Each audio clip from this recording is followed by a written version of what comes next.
Now, say it ain't so. It's looking like we got an update in this Tory Lanez Megan Thee Stallion situation, and it's looking like Megan might not be as innocent as she once looked. Also, Rock Nation might be up to this too. It's your boy, What's Up G? We back with another banger. Let's get into this one because it's getting nasty, y'all. I ain't gonna hold This y'all. Tory Lanez and Megan Thee Stallion situation that we've been covering for the last year and a half, it's scary. And it gets scarier the more you dig through the rabbit hole. Because the deeper you go, the quicker you realize this is much bigger than Tory Lanez and Megan Thee Stallion. There's a lot more characters at play here who participated in a railroading of Tory Lanez. And they didn't participate in a railroading of Tory Lanez because they had this infinity for Megan Thee Stallion or they care for Megan Thee Stallion. As far as I'm concerned, Megan Thee Stallion was also used as a pawn in this situation. This is much deeper than celebrity culture. This goes to politics.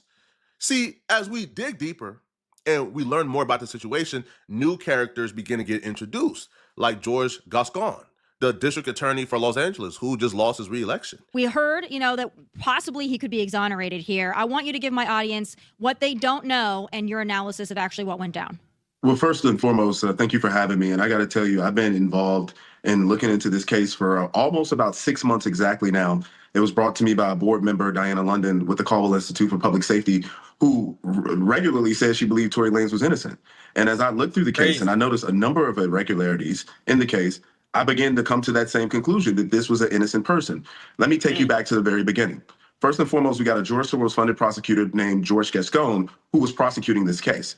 He was, at the time, coming off of his second recall attempt. He was in severe trouble as he had lost support in numerous demographics, key demographics to his electoral success, including Black women. And he needed to do whatever he could to possibly win this election. I believe if Jesus Christ was Tory Lanez's attorney, Tory Lanez would have still lost his case no matter what. When Gascon first got elected, a lot of his progressive policies sounded great in theory, and it sounded like something that the people of LA wanted, like zero bail policy for like 95% of crimes until people realized that their perpetrators were being released, or, like minors not being charged in adult courts until people realized that people were committing murders intentionally and sending 16 and 15-year-olds to commit these murders intentionally, knowing that those 16-year-olds will be released by 25. So people were killing people's brothers and fathers and sisters and being released in 9 years, and they felt like this was severely unfair.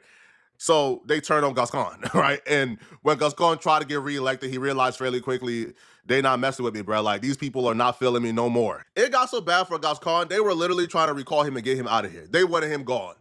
And he was public enemy number one for a lot of conservatives, and they would use him as the greatest examples of the failures of progressive policies in these urban cities. And people will look at Los Angeles and the crime rates and how unsafe the streets were, and they will blame it all on Gascon. Gascon understood this. He understood the public backlash coming from Twitter, understood the narrative, and he understood he was losing supporters. So him doing this, him going full progressive mode, doing things in his Tory Lanez case that he didn't do for other cases to try to win over the hearts of rap fans, of Black women who support Megan Thee Stallion, to send a message, that's not too far-fetched, to be honest. At first, I probably thought it was.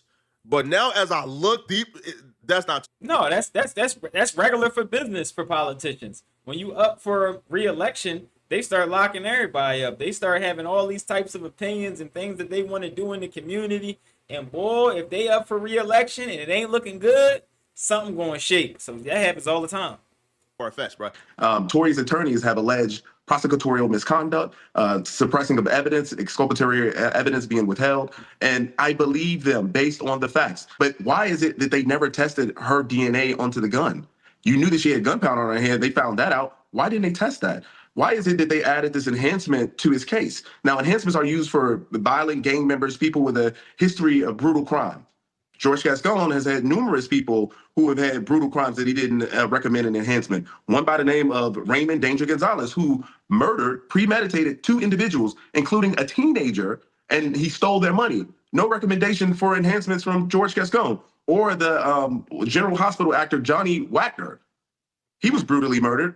No recommendation for enhancements. So this led me to believe instantly that George Gascon had put on a front. He wanted to pretend to be tough on crime so he could have a silver bullet for his next election because he had a black woman that he can say that he protected. And it's insane that unfairness is pushing through our justice system, but we've seen this with numerous cases with George Gascon. And that's why the Caldwell Institute got involved in this case, because injustice anywhere is a threat to justice everywhere. The playbook that Gascon tried to run isn't a new playbook. It's actually a pretty effective playbook.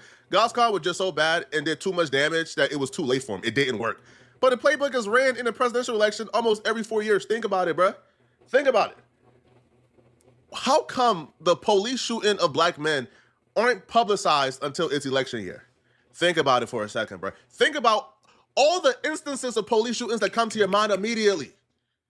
How come those incidents only happen, well, they happen frequently, but they only get publicized and blasted to the masses in terms of... Yeah, that's big facts. Like, you know, black shootings, viruses that get let out, different things with the stock market. These type of crises tend to happen around election time. I'm just saying. Keep going, yo. CNN, Fox News, every news outlet, social media, marching, protesting, looting. All the chaos happens during the election year. That's because you know what happens? Yo, some of that money gets thrown out to these media companies, gets marketed. They push the money into spreading and publicizing the police shooting because they want to fearmonger. They want to create this illusion that they're about to step in and save you from this big bad monster. Then once they get elected, the big bad monster that you thought was prevalent and a really big deal, you come to find out, okay, those are fringe cases. Those cases probably happen once in 1,000. You, like, bro, in your life, you'll probably never experience that. But you go 4 years without really thinking about it, and then right when the election year comes again, boom, you got another big story that's everywhere, and now they want to fearmonger you again. That's what George Gascon tried to do. After years of allowing murderers to go free, allowing robbers and looters to come out without any bond, he wanted to be harder on Tory Lanez than literal murderers. He wanted to give Tory Lanez enhancements that he didn't give to actually people who kill people. Even if you believe that Tory Lanez is guilty, think about it. Do you think it's fair that Tory Lanez would get a gun enhancement when people who have actually killed people don't? It doesn't make sense, right? And I'm not talking about people already serving life. I'm talking about people who have literally killed somebody and come home in like 10 years. At this point, it's not if Tory Lanez is going to get released, it's when is Tory Lanez going to get released. Because the justice system is going to prevail, bruh. This level of corruptness has to be corrected for the sake of our Constitution. Now, Tory Lanez's father and Congresswoman Anna Paulina Luna, who is also really close friends with Trump, has been campaigning on behalf of Tory Lanez. And you know this situation is bad. You know it's really corrupt. When you have people who are on the opposite side of things, who usually don't agree when they start agreeing on things, when you have Piers Morgan calling Megan Thee Stallion inconsistent and a liar, you know you have a problem on your hands here, bruh. Yeah. Now, Anna Paulina seen Trump yesterday. I'm sure she talked to Trump about this. Now, she's calling on Governor Newsom to pardon Tory Lanez. But it don't even have to be a full-on pardon. All they literally have to do is get rid of the gun enhancement. The gun enhancement is why Tory Lanez is currently in jail right now. Without the gun enhancement, Tory Lanez will be out of jail right now. He'll be out. Like, it'll be time served. You take away the gun enhancement and Tory Lanez have served enough time. He qualified for that 85%. He'll be out right now. So this is not a situation of, free Tory Lanez because, pardon him, he's 100% innocent. Okay, cool. All right. But this is a situation of take away the gun enhancement that was very unusual and don't happen to a lot of people under Gascon. Tory Lanez's father and Congresswoman Luna was on Piers Morgan today. And while on Piers Morgan, they gave such a compelling argument that even Piers Morgan had to call out Megan Thee Stallion for being inconsistent and lying. I don't think you need to be a conspiracy theorist, Representative Luna, to see there's a lot of inconsistency going on here. She denied to Gayle King that there was any relationship with Tory. She then admits that there had been, that she lied. Liar! She doesn't admit to lying about the circumstances of the shooting, but certainly this goes to the heart of... And this is what I keep telling people. We know Megan Thee Stallion is a liar. On Gayle King, she lied. We don't know Tory as a liar. Let's start there. You got to start there. I got people in my comments talking about, Megan. But we know Megan's a liar. I know you as a liar. You're a liar. We don't know Tory as a liar. He's never lied to me. But Megan has. Looking stupid. Who, Tory? I never... Yeah, you had relationships with him. why he was supposed to be with your best friend. You're a liar. And you're trash for hitting your best friend's man. But you're a liar. Let's keep going. Veracity. That's bad news for Megan Thee Stallion altogether. Where you have Piers Morgan on a platform this big calling you a liar and claiming that your past statements of you lying can actually be used to determine the veracity of your overall statements on Tory Lanez, that's bad. Now, Tory Lanez's father actually laid out a pretty solid case for Tory Lanez. On his platform, he actually spoke to the corruptness of what took place to Tory Lanez at trial.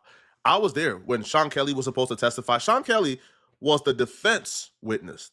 Tory Lanez and them called Sean Kelly to the witness stand because Sean Kelly gave a statement to the police testifying that he seen a woman fire the gun. When Sean Kelly got to that office, man, the prosecutors brought him upstairs. And by the time Sean Kelly came back downstairs to testify, his story has completely changed. And a lot of us sat there with our mouths open like, what? Sean Kelly's statement got so bad and it was so contradicting to what he told the police that Tory Lanez's team filed or they petitioned to treat Sean Kelly as a hostile witness. That's when your witness turns against you. So now you got to treat him as if it's a cross-examination. And that's what they did. Sean Kelly had this entire story he already gave to where he saw a woman shoot. Then when he hopped on the stand, he said he saw a woman shoot and a man shoot. Walking through this, I'll never forget the day when we're sitting outside of the courtroom getting ready for court to reconvene. And imagine the only independent witness, which should have been the only objective witness in this case, was a gentleman by the name of Sean Kelly. Interestingly enough, the only person that would be able to have an unbiased viewpoint of what actually happened. Imagine that the prosecution did not want to call that witness. Why? This is the only independent witness, but yet you don't want to call this person because obviously his bird's eye view will not support what you want the narrative to be. And so when we sat outside, my wife and I, we saw this gentleman come in and we sat down and it was identified for us that, oh, this is Mr. Sean Kelly. He's sitting across from us on the other side of the hallway. And as we sat there, the prosecution came out, one of their detectives or investigators rather, and one of the prosecutors, they took this gentleman, they went upstairs, I believe it was to the 14th floor at that time. By the time this man came down, the witness they did not want to call, this man came down and his testimony became so embellished with other nonsense that people who saw it just looked at it and said, this is crazy. I was there. And I can speak for the temperature in the room. People were shocked and stunned. It became a battle. It became very hostile very quickly. The defense called a witness, and the witness turned against them after a meeting. Megan Thee Stallion fans, what you call that? The people in my comments, Megan Thee Stallion fans, what you call that? I call that insanity. I call that a man being railroaded. For the people in my comments who want to sit around and chirp about Megan, how she innocent and how he never told on himself on the jail calls.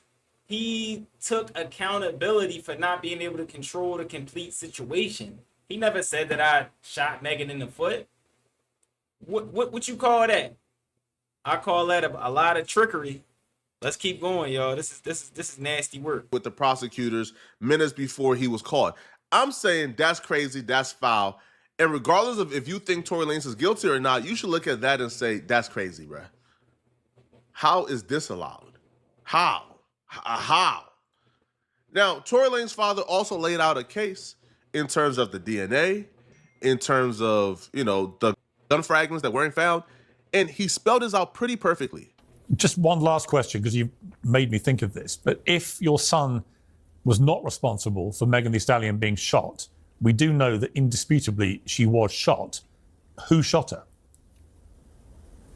First of all, the whole idea of her being shot is a speculation. That's a speculation. It's to this point has not been proven that she was even shot. That in all of this, how can you have a situation where in pretrial, the police, LAPD, says that the bullet fragments they had collected from the hospital just mysteriously vanishes. It goes missing. I would think that evidence is something that is protected in any police department, but they just mysteriously go missing. So there's no bullet fragments to be presented at trial. You have a situation where a gun is shot, and the gun, which is supposed to be your main piece of evidence, does not even show up at court, but some picture of a weapon that resembles or is the type of weapon they say that was used. The weapon does not show up at court. There is absolutely no, we hear this point of 0.1% of his DNA on the gun. Do you know what that actually means when you investigate it? That over 1.5 billion black people on the planet could have been their DNA. This is crazy. I don't think anybody can look at this case regardless of how they feel. Even if they feel like in their heart, man, Tory Lanez, you did it. You can't, with a clear mind that's not biased, look at this and say, no gun was presented, no bullet fragments was presented, testimonies changed a lot. The witness claimed that he seen a woman shoot. Then he claimed he seen Tory shoot after the prosecutors coached him. The witness, who was actually in the car, Kelsey, took the stand and testified that she didn't see Tory Lanez shoot her. She don't know what happened. Bro, anybody can look at this and say, yo, Tory Lanez, you ain't get a fair shot in court. So what happened to proving that somebody was guilty beyond a reasonable doubt? I can't think of a reason why he's guilty. like beyond a reasonable doubt, let's get rid of that. I can't think of a reason why he's guilty. What we doing here? Drop it in the comments. This is disgusting. Free Tory Lanez. I'm going to say it right now. I haven't said it on my channel yet, but I'm going to say it right now. Free Tory Lanez. This is disgusting. This is nasty. This is why everybody in the industry is whispering free Tory Lanez, or they saying it out loud, but they getting arrested the next day. What's going on in the industry? What is going on? This is nasty. This is nasty, nasty work. All right? Drop it in the comments. Let me know what y'all think about this. I want the same people that was just arguing back and forth about how it was Tory. I want them in the comments today. Let's hear it. All right? It's your boy, What's Up, G. If ain't nobody told you they love y'all, I love y'all. I'm out, y'all. This is disgusting.